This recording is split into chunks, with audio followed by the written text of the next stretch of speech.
예상원 변호사님 나오셨습니다. 시청자 여러분, 구독과 좋아요 많이 눌러주시기를 거듭 부탁드리겠습니다. 변호사님, 네.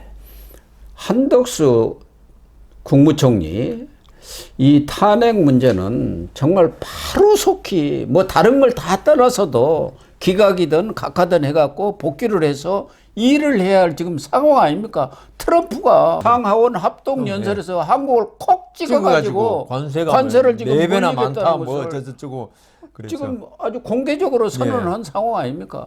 그런데 우리나라에서 그런 관세 정책이라든가 무역, 통상 그리고 주미 대사까지 하고 이런 전체적인 역량을 가진 사람은 한덕수 외에는 거의 없다시피 하지 않습니까? 거의 뭐 통상 전문가고 컨트롤 타워죠.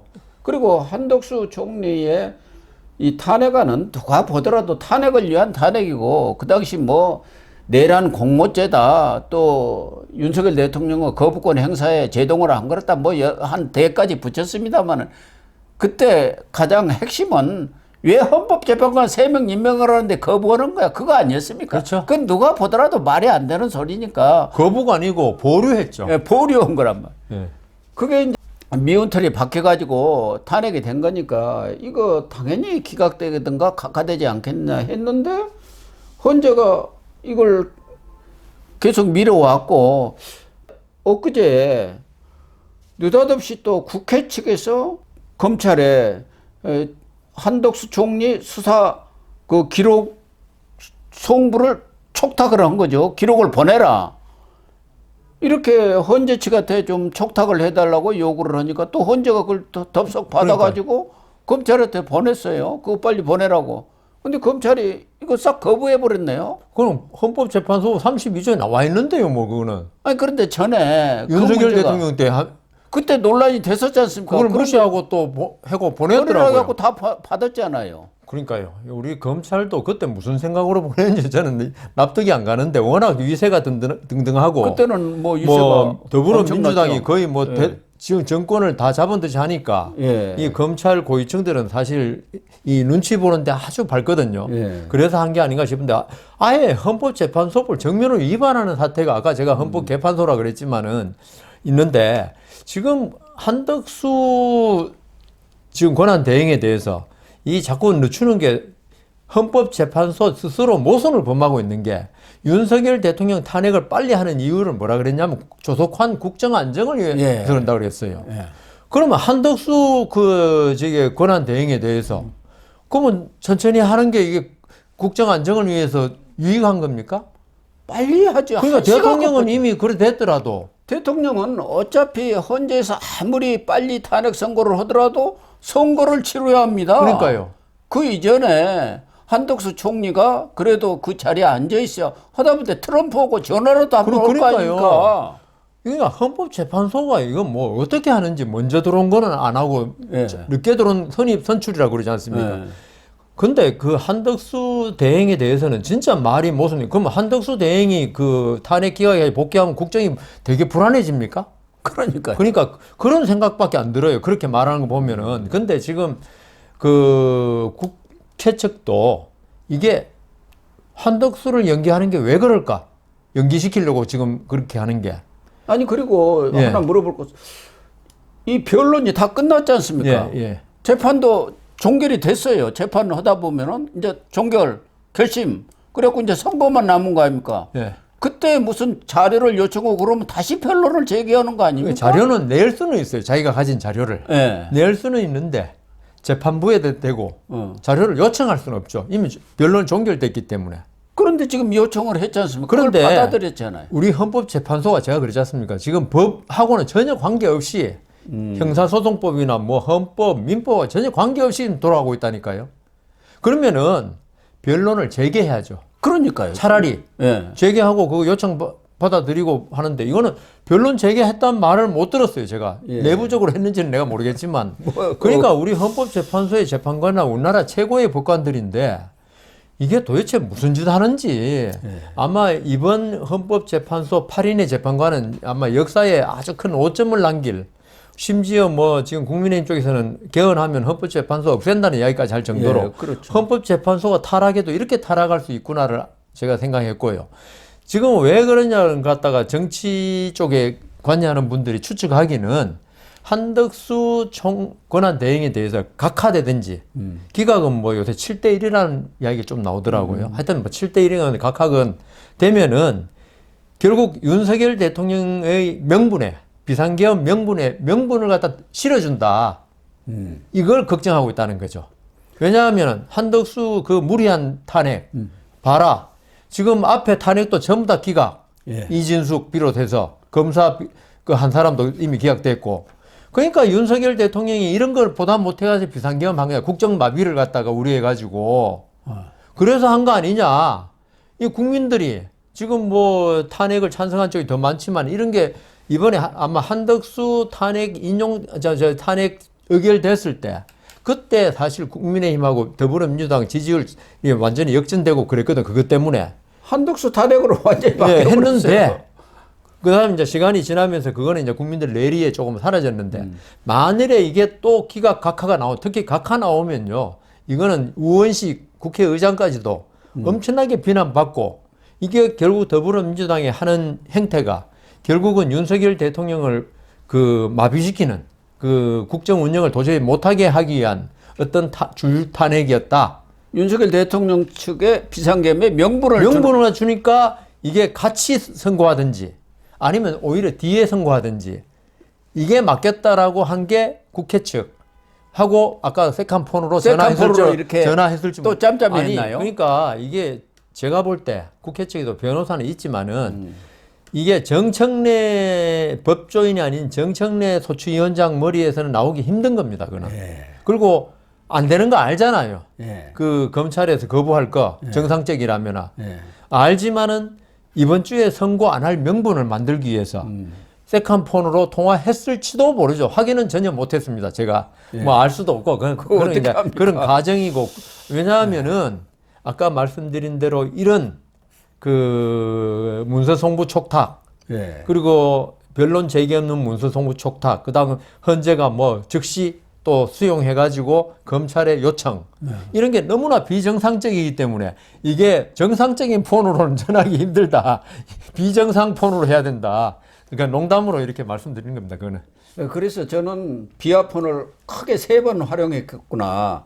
내란죄 철회할 때 이 비아폰 세컨폰으로 또 하나는 이 우원식 국회의장의 권한쟁의 심판 때 결의 받아와라. 국회에서 결의하는데 시간이 얼마나 걸립니까? 이게 힌트 준 거 아닙니까? 그래가지고 바로 4일 후에 민주당이 마흔역 임명 촉구 결의안을 통과시켜가지고 거기다가 흠결을 좀 보완을 했잖아요. 맞아요. 그 명분으로 저는 합의로 해가지고 통과를 시켰지 않습니까? 그것도 있죠. 결의로 하면 또 국민의힘 쪽에서 이 국회 본회의를 열어야 되잖아요. 예. 그거면 국민의힘 쪽에서 뭐 어쩌고 할 것 같으니까 결의라는 아무런 그 법적 구속력이 없는 거 해가지고 요 3명이 그 별도 의견으로 결의지만 그냥 국회의 의사가 확인됐으니까 그것도 이번에 그 지금 헌법재판관 나머지 3명도 왜 이렇게 이 법률을 무시하고 하는지 그러니까 그거 하고 이번에 이거 3번에 3번에 이 세컨폰이 아주 많이 활용됐을 것 그러니까 같습니다. 제갈 공명이 죽으면서 꾀주머니인가 무슨 주머니 3개라는 게 그 3개네 그러니까. 그런데 사실은 이 한덕수 총리에 대해서 이 선고를 내리려면은 바로 또 그 앞서서 내려야 할 게 최재해 감사원장입니다. 최재해 감사원장은 지난달 12일에 변론이 종결됐어요. 한덕수 총리는 19일입니다. 한덕수 총리 뭐 기각이든 각하야 내린다면은 최재해 감사원장도 당연히 내려야죠. 근데 최재해 감사원장이 더 안 되는 거거든요. 아니 이 헌법재판소가 지금 어제 조그마한 법원에 판사도 모성에 제가 어제 대전지법에 재판을 갔는데 제가 그 컴퓨터 고장 나가지고 30분이 늦었어요. 기차 시간은 다 됐고 그런데 판사가 그 말 제가 기차 시간 해도 기다리세요. 사건 순서대로 해가지고 제가 어제 기차 놓칠 뻔했어요. 그래가지고 이 조그만 재판부도 이렇게 사건 순서대로 사건 번호는 먼저 들어온 순서대로 붙거든요. 그렇게 하는데 헌법재판소란 데서 사건 번호도 관계없고 자기 뭐 엿장수 맘대로 하듯이 우리가 하고 싶은 대로 그러니까 과거 뭐 전례처럼 변론 종결 후에 2주 정도 이내에서 이렇게 선고를 한다면 이번 주 최재감사원장 해야 하고 해야죠. 이창수 그거 해야 되고.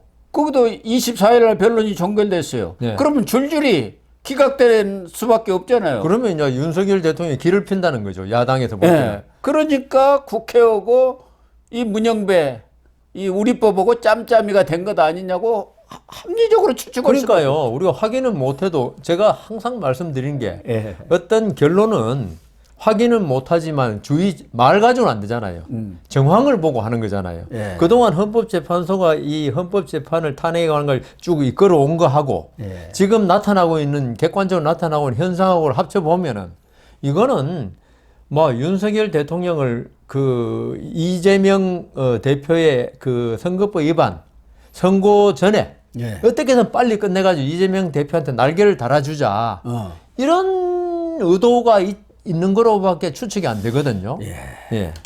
어쨌든 헌재가 뭐 국회 측에서는 또 정치를 하는 것이니까 그거는 뭐 꼼수를 쓸 수가 있는데 왜 헌재까지 거기에 장단에 맞춰주느냐 그러니까요. 이 문제고. 그거 하지 말라고 헌법재판소가 있는 건데. 또 하나는 뭐 문영배나 우리법 팀은 또 그렇다 하더라도 이쪽에 특히 보수 중도라고는 세 분들은 이런 걸 저희들 보더라도 당연히 이의를 제기해. 그러니까요. 아니 왜 이거 헌재법에 위반되는 거 아니냐. 그 자꾸 송부하라는 거. 그리고 변론이 끝났는데 그때 제출하라고 하는 것은 변론 전에 제출하라는 것이지 끝났는데 또 그걸 받아들인 것은 문제가 있는 거 아니냐고 이렇게 해야죠. 제기를 하는데 그런 얘기는 또 없네요. 저기 헌법재판관 우리법은 저하고 이제 결이 다르니까 전혀 모르는 사람들이에요. 예. 그런데 그 나머지 4명은 저하고 근무도 같이 해봤고 그러니까요. 그다음 뭐 인간적으로 친하고 근데 4명 다 순해 사람들이 다투기를 싫어하나요? 그 뭐 굳이 뭐 가가지고 어차피 4대 4면 문영배가 이쪽으로 할 건데 그리고 혹시나 육참 골단이 아닐까라도 이런 건 네 맘대로 하세요. 하고 그래 놓고 결정적일 때 못을 박으려고. 근데 뭐 그렇지는 않을 거고 하여튼 저는 그 우리법 연구회를 제한 4명이 어떤 국민들의 뜻을 받들고 그다음 법관 아닙니까? 예, 법관들이라면은 헌법과 양심과 법률에 따라서 재판하는 거잖아요. 그러니까요. 그런데 양심이 이렇게 없어져 버렸나? 그리고 법도 무시하고 헌법재판소가 이게 최종심이 되고 그 위에 뭐 그 이의를 해가 다퉈볼 장치가 없는 곳이지만 그렇다면 더더욱이 헌법재판관 하나하나가 막중한 책임감을 가지고 이게 나중에 다 선례가 된다고요. 그럼요. 그리고 나중에 국민들의 어떤 비판의 대상이 되고 그다음 5점을 남길 수도 있고 진짜 훌륭했다고 말을 들을 수도 있고 그러니까 자기 의사를 명백히 밝혀가지고 박근혜 때 그 왜 그 직권 남용으로 엄청난 그 국무위원이나 그 전부 다 재판 받고 구속되고 했지 않습니까? 이 사람들이 그냥 알겠습니다 하고 따랐던 게 그랬던 거거든요.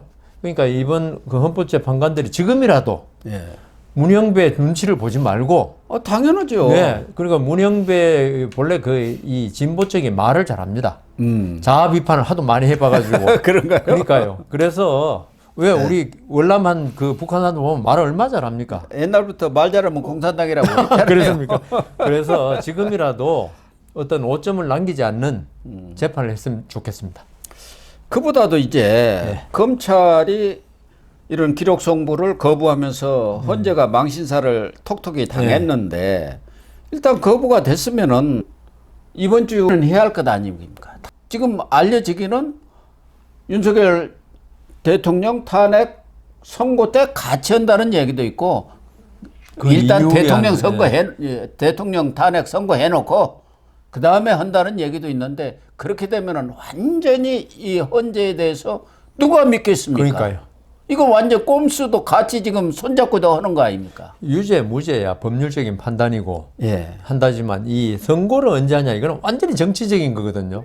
이거는 그 헌재에서 그 자기들 마음대로 한다는 거 아닙니까? 마음대로라는 거는 법이 작용하는 게 아니고 정치가 작용한다는 말이거든요. 그래서 곽종근 그 녹취록 나왔지만은 그걸로 인해 가지고 아마 변론 재개 신청이 오늘이나 들어갈 거거든요.